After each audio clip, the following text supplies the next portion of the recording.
पढ़ने जा रहे हैं पार्ट 14 सरदार वल्लभ भाई पटेल। तो सरदार वल्लभ भाई पटेल जी ने हमारे देश के लिए इनका क्या महत्वपूर्ण योगदान रहा है और इनके जीवन के बारे में हम इस पाठ में आज पढ़ेंगे।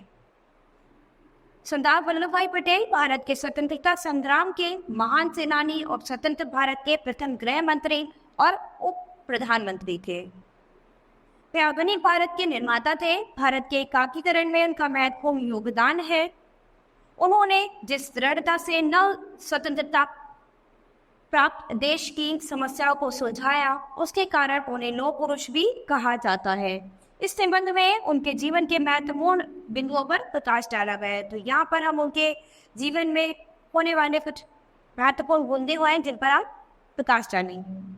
सरदार वल्लभ भाई पटेल का जन्म 31 अक्टूबर 1875 को गुजरात के खेड़ा जिले के करमसद गांव में एक कृषक परिवार में हुआ था।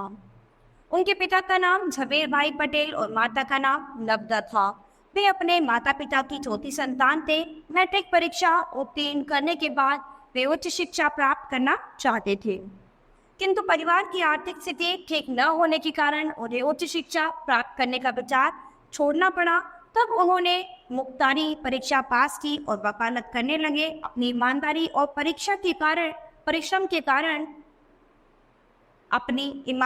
और परिश्रम के कारण वे कुछ ही दिनों में दूर दूर तक लोकप्रिय हो गए। 1910 में वे बैरिस्ट्री पास करने के लिए लंदन गए। वहाँ भी 3 साल तक रहे। सभी तरह की कठिनाइयों से जूझते हुए उन्होंने बैरिस्ट्री पास की। फिर वे भारत आ गए और अहमदाबाद में वकालत करने लगी। इसी दौरान वे गांधी जी के संपर्क में आए। गांधी जी के विचारों से प्रभावित होकर उन्होंने भारत के स्वतंत्रता आंदोलन में भाग ले लिया। जब वो वापस आए तो क्या है, वो जैसे ही गांधी जी के संपर्क में आए तो उनके संपर्क में आने के बाद उन्होंने भारत के लिए स्वतंत्रता आंदोलन में भाग ले लिया और देश की आज़ादी के में जुट गए। धीरे धीरे वल्लभ भाई पटेल गुजरात के सच्चे नेता के रूप में उभर कर सामने आए। जब गांधी जी ने रॉलेट एक्ट के विरुद्ध सत्याग्रह चलाया तो पटेल ने उनका पूरा साथ दिया। अमृतसर के जलियांवाला बाग हत्याकांड ने जब सारे देश को जोड़ दिया तो गांधी जी ने अंग्रेजी सरकार के विरुद्ध असहयोग आंदोलन चलाया। वल्लभ भाई पटेल को सबसे अधिक ख्याति बारडोली के ऐतिहासिक सत्याग्रह से मिली। उन्होंने बारडोली में किसानों के सत्याग्रह का नेतृत्व किया। अंग्रेज सरकार ने इस आंदोलन को कुचलने के लिए भीषण दमन और अत्याचार किया, लेकिन फिर भी आंदोलन 6 महीने तक चलता रहा। अंत में सरकार को झुकना पड़ा। किसानों और सरकार के बीच समझौता हो गया। इस आंदोलन के बाद वल्लभ भाई पटेल सरदार के नाम से विख्यात हुए। तो ये जो किसानों का आंदोलन हुआ था, उसके बाद समझौते के बाद सभी लोग उन्हें सरदार के नाम से पुकारते थे, क्योंकि उन्होंने किसान सरदारों को एक उनका समझौता कराया था, उन्हें आज़ादी दिलाई थी। वल्लभ भाई पटेल ने उच्च शिक्षा प्राप्त की थी, परंतु उनमें जरा भी अहंकार नहीं था। वे कहा करते थे, मैंने कला या विज्ञान के क्षेत्र में ऊंची उड़ान नहीं भरी। तो क्या था, उनके अंदर जरा सा भी किसी भी ऊंची शिक्षा का कोई भी अभिमान नहीं था। तो वो उनका क्या कहना था कि उन्होंने कला और विज्ञान के क्षेत्र में जो है ऊंची उड़ान नहीं भरी है, लेकिन फिर भी उन्हें अच्छा ज्ञान प्राप्त था।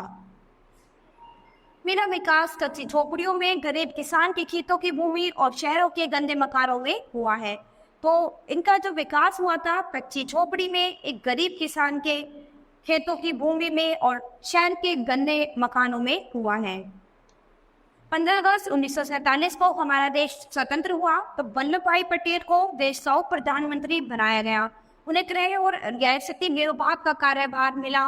गृह मंत्री के रूप में उन्हें पहली चुनौती देसी रियासतों को भारत में मिलाना था। अंग्रेजों ने तो सभी देसी रियासतों को स्वतंत्र कर दिया था। सरदार पटेल ने बिना पूर्ण पाए उन रियासतों का भारतीय संघ में विलय करवा दिया।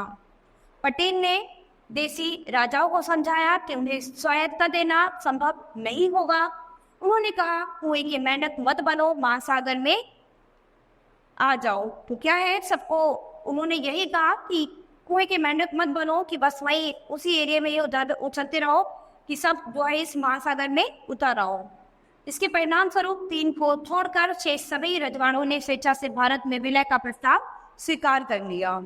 केवल जम्मू और कश्मीर, जूनागढ़ और हैदराबाद के राजाओं ने ऐसा करने से स्वीकार नहीं किया।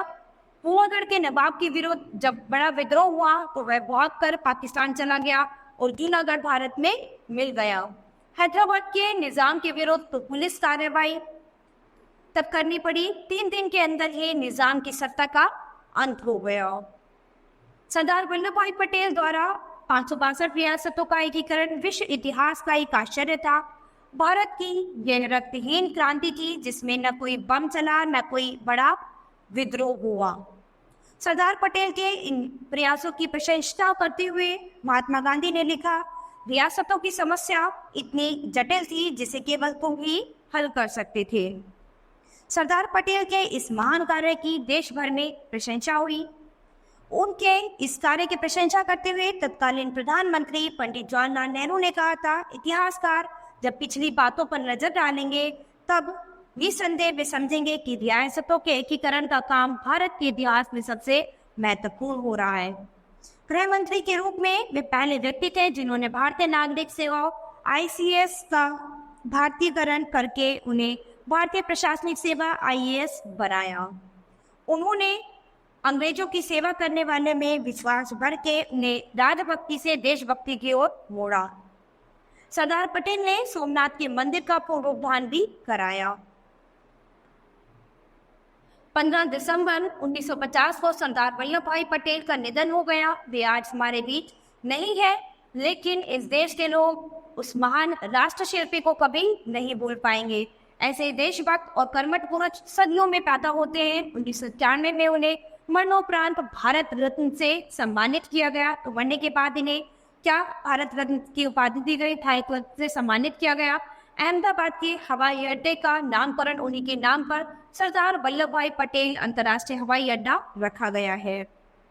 उनकी पुण्य स्मृति में गुजरात में संसार की सबसे विशाल प्रतिमा का निर्माण कराया जा रहा है। उन्होंने देश को एक करने का महत्वपूर्ण कार्य किया, इसीलिए इसका नाम एकता के मूर्ति रखा गया है। तो उनका नाम हमेशा एकता की मूर्ति रखा गया क्योंकि उन्होंने हमेशा देश को एक साथ करने के लिए बहुत प्रयत्न करे। तो संयुक्त राज्य अमेरिका के स्टैचू ऑफ लिबर्टी से दुगनी ऊंची बनेगी। तो क्या है उनकी जो मूर्ति है वो कैसी बनेगी? जो संयुक्त राज्य अमेरिका के स्टैचू ऑफ लिबर्टी की मूर्ति है उससे दुगनी ऊंची मूर्ति उनकी बनेगी और जिसका नाम एकता की मूर्ति रखा जाएगा। तो यहाँ हमने सरदार वल्लभ भाई पटेल की जीवनी के बारे में पढ़ा है कि वो कौन थे, कैसे थे, उन्होंने देश के लिए क्या किया, उनकी वजह से आज हम क्या है स्वतंत्र हैं। इन जैसे महापुरुषों की वजह से ही आज हम लोग स्वतंत्र हैं और क्या है अपने देश में आज़ादी से रह पा रहे हैं। तो इन्होंने हमारे देश के लिए बहुत काम किए। तो देश के लिए इन्होंने जो सब भी किया तो वो हमने इस पाठ में इनके बारे में पढ़ा है। तो बच्चों ये पाठ हमारा यहीं खत्म होता है। अब हम अपनी नई क्लास में मिलेंगे अपने नए चैप्टर के साथ। धन्यवाद।